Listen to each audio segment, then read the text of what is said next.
Para lang dun sa aircon, marami ka nang sinasabi sa akin, Ma'am Sari. Kunin niyo na lang po loob na. Para mag-stop na lang siguro ako sa pagiging vlogger. Parang ayoko nang mag-vlog. Gusto ko na ng tahimik na buhay. Hindi ko na kailangang mag-explain o explain lahat kung ano man nangyari sa buhay ko. What's up mga Kinday? Good morning po. Maambun-ambun po dito sa amin sa Dipolog. So nandito tayo ngayon sa mga Kinday, sa may tabing dagat para makapag-release ng stress sa buhay. So meron lang tayong isang problema na isang sponsor na hindi ko po siya maintindihan kung ano po yung gusto niya. Siya yung nagbibigay sa akin ng aircon mga Kainday. So, yung pagbigay niya ng aircon na yan mga Kainday is yung pagdating ng mga bata, no? Yan yung sinasabi niya doon sa message ko. Sa messenger na kapag nandun na daw yung bata sa bahay is bibili daw po siya ng pagbili daw po niya ako ng aircon. So, ngayon one time, yun nga po yung mga squad na nandun sa bahay ng mga nakaraan na bigla po akong napalive kasi binigyan ako ng blessing ni Tita Ren at saka ni Tita Nilda para doon po sa TV. Gustong umawit ng mga kabataan doon sa bahay. Wala namang ibig sabihin. So doon po siya from the start, doon po siya nagalit. And minessage niya ako noon na na-disappoint daw po siya. So, ibig sabihin, gusto niya hawakan ang buhay ko kung anong gagawin ko sa buhay ko. Hindi naman po ako, hindi naman po ako para tumanggap. Opo, tumatanggap po ako ng pagkakamali. Pero, nagsusorry po ako. No? Hindi ko na po inulit yung nag-live ako habang may mga bisita dun sa bahay. Parang kasing ayaw niya na may bibisita sa akin. Hindi ko alam kung anong punot dulo ng lahat ng ito. Pero, dahil dun po sa mga comment daw po niya, ay nakahide daw po. So, hindi naman po ako nun ang nag-hide, no, mga Kainday. At never ako nag-hide ng mga comment kung anong pambabash ba o mga magaganda bang mga sinasabi dyan sa comment section ko. So, hindi ko siya maintindihan kung ano ba talaga ang point niya. Didiretsuhin ko na kayong lahat, kukunin niya daw po ang aircon. So, wala namang pong problema sa akin. By this Wednesday daw, kukunin daw po niya yon.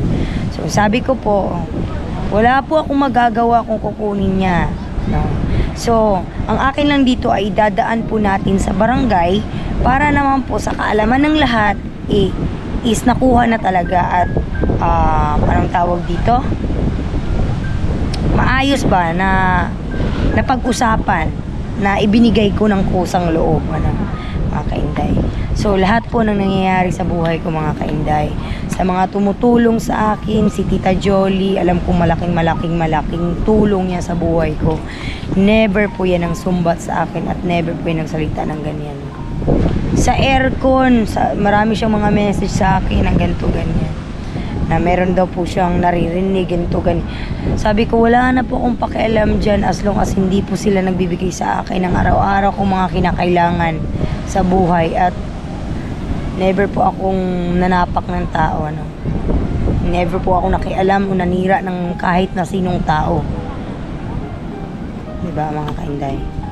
Kaya ngayon, gusto kong magsalita patungkol dito sa sinasabi niyang kukunin niya yung aircon. Sige po, wala pong problema sa akin. No? As long as maayos naman po at hindi po hindi po nangaano sa akin yung kukuha ng aircon na yan. Mag-usap kami sa barangay, i-return ko po para wala pong problema. Ayun, na-install na po kasi yung ang aircon na yan no. Si Tita Ren nga po ang nagbigay sa akin ng pang niyan yung kasi nagpapagawa doon sa kay Sami. Siya yung nag-aano ng labor. Kaya maraming salamat po sa lahat sa inyong mga tulong sa akin, no. Pinapasalamat ko sa Diyos yan lagi. sinasabi mong nambubudol ako, Ma'am Sari, never ko yung ginawa sa buhay ko. No? Kung ano man yung dumating sa akin o kung sino man yung naninira sa akin, alam kong merong taong isang inggit na inggit sa akin dito, no? Merong isang taong inggit na inggit sa akin na naninira ng buhay, ng may buhay na hindi ko maintindihan hanggang ngayon ginugulo pa rin ako. So, wala naman akong utang na loob sa kanya, wala akong ipinangako or ano man. Hindi ko lang maintindihan. So, sana naunawaan mo ako, Ma'am Sari, ano? Yung lahat ng mga conversation natin, isasalaysay natin yan doon sa barangay. Para sa ano? Para kung paano mo dineliver sa akin, nagme-message ka pa sa akin, may mga pinangako ka pa sa akin. Pero yung mga pangako na yun, Ma'am Sari, ano, hindi ko hahawakan yan kasi ang tao is nag-iiba kasi ang pag-iisip. No? Nag-iiba yung isip ng tao. Malay mo, the next day, iba pala. Ayaw niya pala, ganito, ganyan. Pero nang mga ngako ka, no? Ay, hindi ko alam eh. Alam mo yung nalilito ka na hindi mo maintindihan na, ewan. 'Di ba? Hindi po kita pinipilit na, ano, Ma'am Sari, no? Mag-sponsor po sa akin ng aircon. Hindi po. No? Kung bawiin nyo po, okay lang po. Ibibigay ko po yan. Wala pong problema sa akin. Madali po akong kausap eh. Kung tungkol naman dyan sa mga may naririnig mo, immune na po ako dyan. No? Sa buong buhay ko hanggang ngayon. No? Hindi po nawawala ang mga ganyang maritisan sa buhay. As long as wala tayong tinatapakang tao, hindi tayo naninira ng kapwa natin, hindi tayo nang lalamang, wala po ako dyan. Labas po ako dyan. Wala po akong pinaniniwalaan hanggat wala pong ebidensya na matibay. Ano, Ma'am Sari? Maraming salamat po pa rin. No? First time yata ni Ma'am Sari, no? First time ni Ma'am Sari magbigay sa akin ng blessing. Nagbigay siya sa akin ng aircon. Kukunin daw po niya ngayong Wednesday. May kukuha daw po dyan. Okay, sige, sabi ko po. Is mag-usap kami sa barangay para sa pag-return po ng aircon. Para ano ba? Para maayos. No? Hindi na natapos-tapos yung stress ko sa buhay, mga kainday. Huwag po kayong mag-sponsor sa tao na hindi naman po kusang loob, ano? Kasi nakakasama din po ng loob yung ganun. No, mga kainday.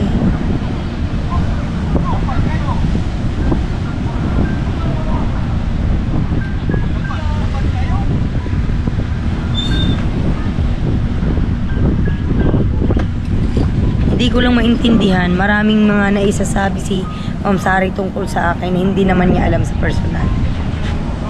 No? Kaya nag-iingat din po ako sa lahat ng mga tumutulong sa akin.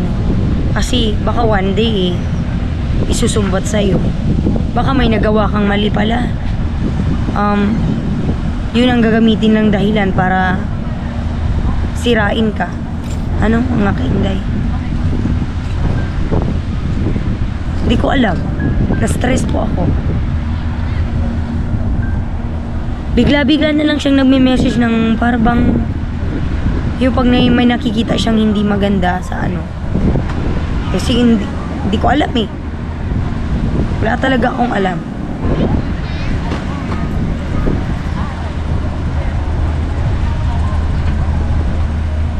Kaya nga minsan napanghina na lang ako ng loob na parang mag-stop na lang siguro ako sa pagiging vlogger. Parang ayoko nang mag-vlog. Gusto ko na ng tahimik na buhay. Mahirap mag-handle ang mga ganyan, mga kainday. Pinipilit ko magiging okay. Dami, parang pustot yung mga yung mga pustot yung mga problema.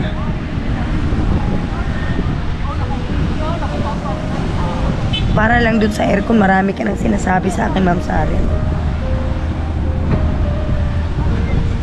Kunin niyo na lang po. Wala namang problema sa akin. Kayo naman po ang nagsuggest niyan. Hindi naman po ako nanghingi sa inyo niyan. Kunin niyo po. Kung ano man po yung mga narinig ninyo tungkol sa akin, paniwalaan niyo kasi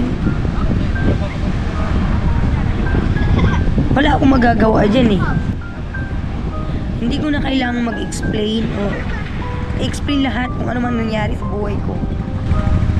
No?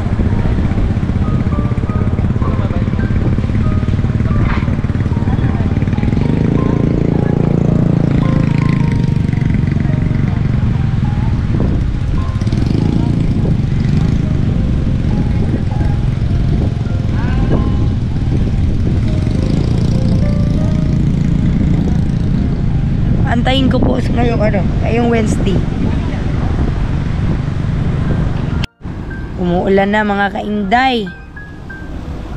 Patuloy pa rin.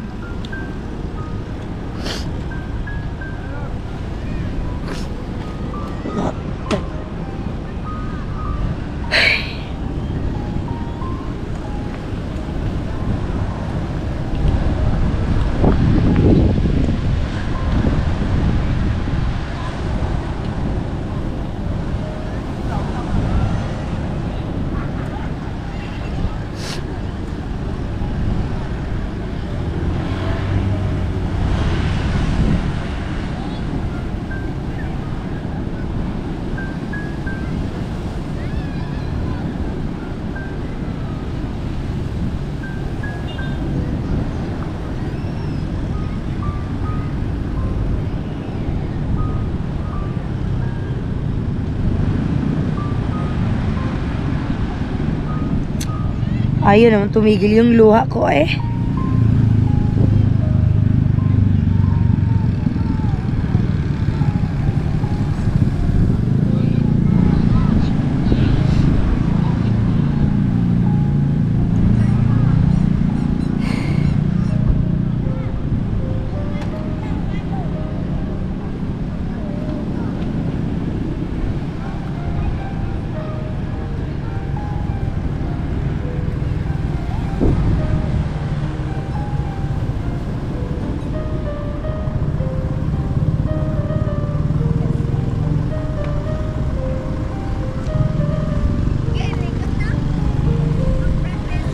Kumusta na kaya ako, no?